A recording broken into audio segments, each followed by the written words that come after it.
For nearly a decade, Buckingham Palace behaved as if it couldn't hear a thing.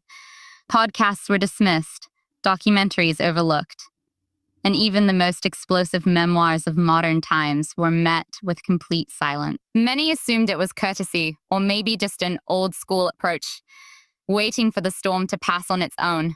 But now, in 2026, a far more unsettling truth is starting to emerge. The palace wasn't ignoring anything at all. They were simply waiting for everything to be finalized. Insiders from deep within the inner circle now suggests that the time for deliberation has ended. Official paperwork has been completed, not drafts, not warnings, but final legal directives that could reshape the lives of two children who never chose to be part of this constitutional conflict.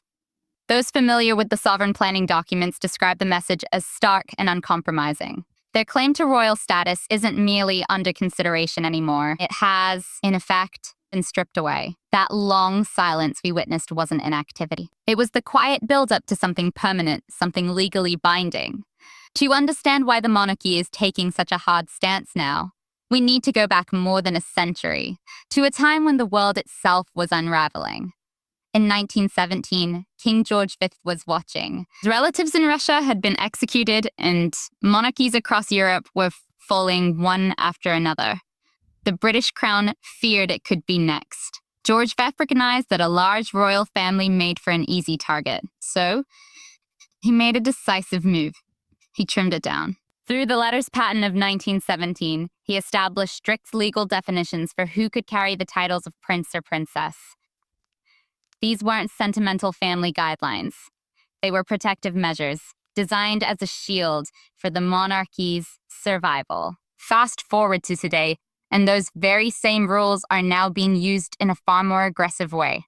What was once a safeguard has effectively become a weapon. The 1917 framework has turned into a legal trap that Harry and Meghan may never have anticipated. By relocating to California and raising their children outside the structured systems of the British state, they unintentionally activated clauses meant to prevent exactly the separation. The reality is harsh.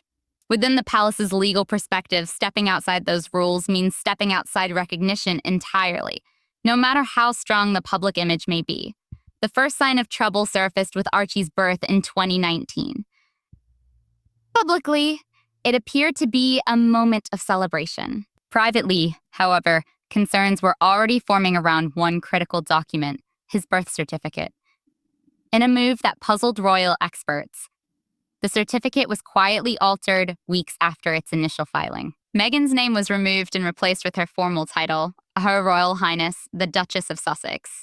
To outsiders, it might have seemed like a minor stylistic change, perhaps even a branding decision.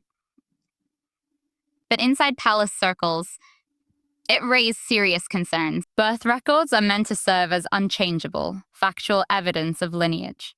Altering the mother's identification introduced uncertainty into what should have been a definitive record. Sources indicate that palace legal advisors interpreted this as prioritizing image over heritage. And within royal systems, even the smallest irregularity can cast a long shadow.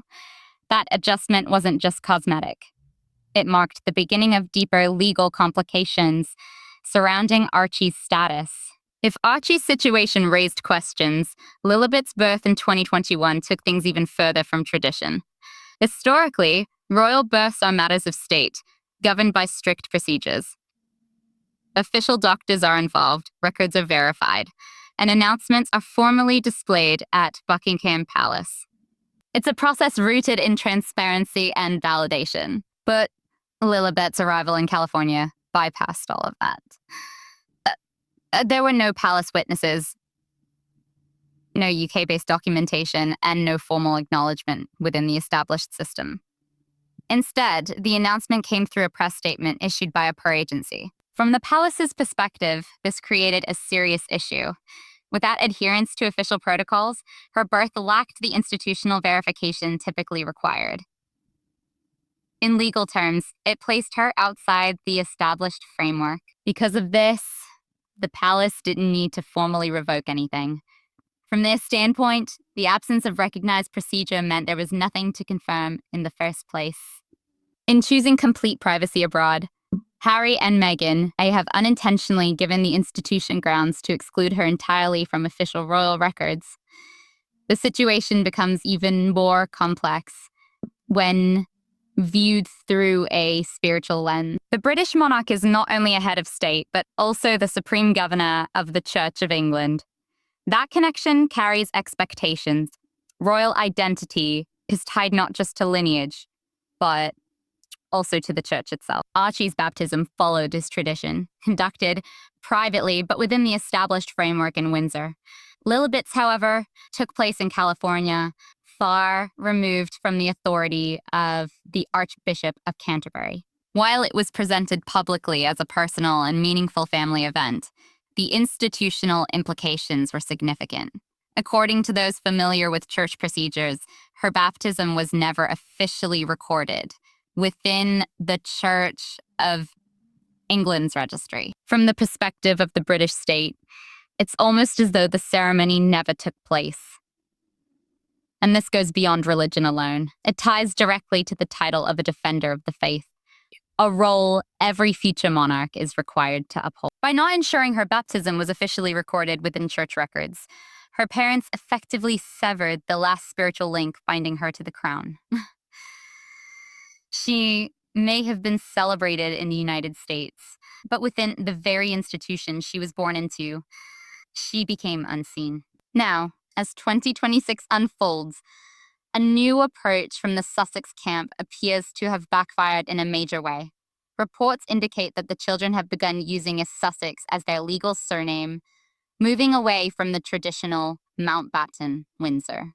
On the surface, it may seem like a confident step toward building a distinct identity, perhaps even an American legacy, but according to royal analysts, this decision played directly into the palace's hands. By stepping away from the Mountbatten Windsor name, a name Prince Philip worked tirelessly to cement, the Sussex family has, in effect, signaled separation. Palace insiders suggest this shift has already been used to justify reclassifying the children within official records. They are no longer viewed as Windsors living abroad, but rather as part of a separate Sussex branch, something closer to an offshoot than a core lineage. For the children, it creates a difficult reality. They now carry a surname tied to a title that may not even endure in the coming years, while the name that connected them to centuries of royal history has been left behind. This leads into perhaps the most emotional dimension of the story, the growing distance between a father and his own family. As the implications of these finalized decisions became clear, Harry reportedly came to understand that his children were being edged out of the monarchy's future. By early 2026, whispers began circulating about late-night calls from Montecito to London. These weren't the measured conversations of a royal. They were described as urgent pleas from a father confronting the consequences of past choices. It's said that Harry sought a special exception, asking King Charles to issue new letters patent that would safeguard Archie and Lilibet's standing, regardless of where they were raised. It sends a clear signal. The monarchy is not entertainment. It's not something to step into and out of depending on convenience or personal branding. It demands full commitment to an institution that predates modern celebrity by centuries. For Harry and Meghan, the vision seemed to be balance, freedom in America paired with the prestige of royal identity. But the events of 2026 suggest that such a balance doesn't exist within the monarchy. There is no middle ground. You are either part of it or you're not. And once that quiet barrier closes, no amount of public attention can force it open again. As Archie and Lilibet grow older, they may hear stories about their grandfather, the king, and their uncle, the future monarch. They'll see images of palaces, ceremonies, and crowns that once formed part of their inheritance. But alongside those images will be the realization that they were ultimately excluded from that world. They will live privileged, comfortable lives, but at a distance from the legacy that was theirs by birth. What began as silence from the palace has now transformed into decisive action. The result is a royal lineage that has been deliberately reshaped. The children raised in Montecito may have gained freedom, but within royal tradition, freedom can also mean absence, being quietly left behind. And this raises a lingering question. Was it worth it? For Harry and Meghan, independence came at a significant cost, the royal identity of their children. They chose a different direction, a different life. But as these decisions become part of official history, it invites speculation about how Archie and Lilibet might one day view what was left behind, and whether they will question why that divide has formed. The monarchy has made its position clear, and its decisions carry finality. One chapter has closed, and another has begun. The Sussex identity now exists in a different sphere entirely, and history has shown time and again that when it comes to the crown, the institution always has the final say. In everyday life, a missing name might seem insignificant, but within the formal records of Buckingham Palace, it carries weight. It represents a quiet, irreversible decision. No second chances, no future reconsiderations. The records are set, the process complete. The world outside will continue to move forward, shifting its attention to the next story. But within the archives where Britain's history is preserved, those absences will remain. It serves as a reminder that while individuals can step away from an institution, overcoming one that has endured for centuries is an entirely different matter. In the end, the silence itself held the answer. And that is where things stand in 2026. A father unable to reach his king. A brother already focused on the future.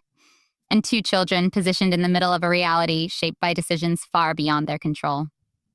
The monarchy does not bend, not for emotion, not for public attention, and not for those who step outside its structure. The course has been set, the documents completed, and the monarchy continues forward without the Sussex branch.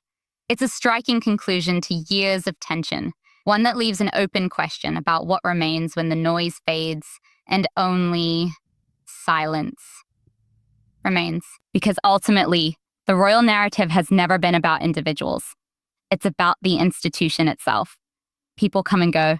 They challenge it, they return to it, they are born into it and pass from it. But the crown endures, steady and unyielding. By removing Archie and Lilibet from its future framework, the palace isn't simply responding to one situation. It's reinforcing its own continuity. It's drawing a clear boundary for the generations ahead, unified, present, and aligned with its traditions. The message is unmistakable. Uncertainty will not be allowed again, and the rules are not open to interpretation. That era of ambiguity has come to an end. The lines are now clearly defined, written in a way intended to last for generations. Yet there's another dimension to this, one that is only now becoming fully understood. Within the perspective of the British Home Office, lacking a permanent, secure residence tied to royal property changes more than just logistics. It shifts classification. Without that anchor, individuals are no longer rooted. They are treated as visitors. When Frogmore Cottage was relinquished, it wasn't just the loss of a home. It meant losing a physical and legal connection to the UK. Without that base, every return becomes temporary in nature. From a legal standpoint, it alters how presence and protection are defined. This, many believe, was a highly strategic move. By removing that residential link, it also impacted eligibility for certain levels of state-supported security typically granted to working royals. Seen from that angle, it becomes clear just how carefully each step was calculated. A quiet strategy executed with precision, and one that reshaped everything without ever needing to raise its voice.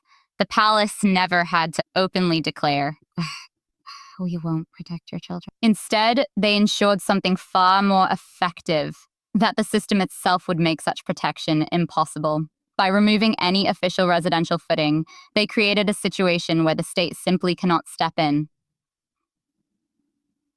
What's emerged is a barrier that feels almost impossible to overcome. Harry now finds himself caught in a loop.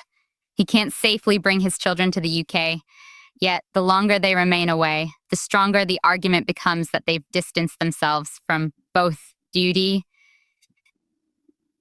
and heritage. It's a perfectly structured legal paradox, one that keeps the Sussex branch exactly where it is, far removed physically and symbolically, and gradually slipping from public focus.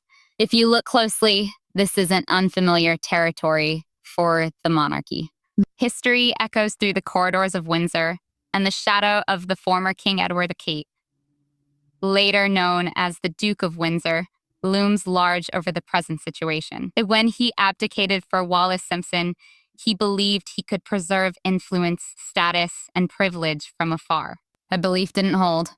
Over time, the palace employed a quiet, methodical distancing. The titles remained, but influence faded. Financial ties were reduced, and any future lineage was effectively kept outside the royal sphere. What we're seeing now feels strikingly similar. The decisions unfolding in 2026 are not entirely new. They resemble a modern adaptation of an old approach. By redefining Harry and Meghan as public figures with recognizable names rather than working royals with private roles, the institution shifts the balance entirely. The Sussex identity, without direct royal integration, begins to lose the very element that once sustained it. Without appearances on palace balconies, without roles in state occasions, and without institutional backing, titles begin to lose practical meaning. They become symbolic, decorative, rather than functional. Over time, they risk blending into the background, much like those held by lesser-known aristocratic figures whose lives have moved into entirely different industries. But this isn't just about limiting influence. It also sends a broader message. The monarchy isn't only closing doors. It's setting an example, a reminder of what can happen when an individual attempts to operate independently of a system that has long defined its own rules. Yet the clearest sign of finality lies within the royal records themselves.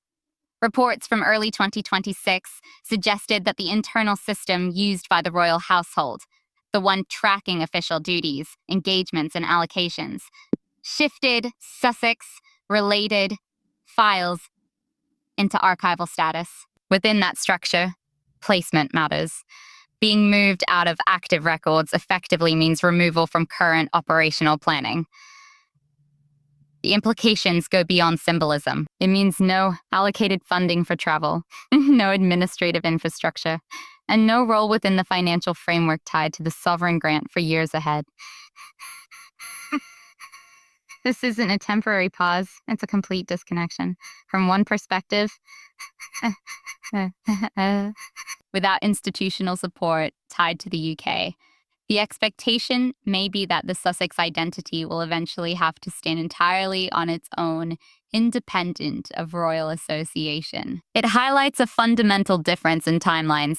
The monarchy operates with centuries in mind, while public influence often moves much faster, shaped by immediate relevance. By the time Archie and Lilibet are old enough to fully grasp what has shifted, the structural and financial boundaries may already be firmly in place. At that point, even widespread public interest may not be enough to change the outcome.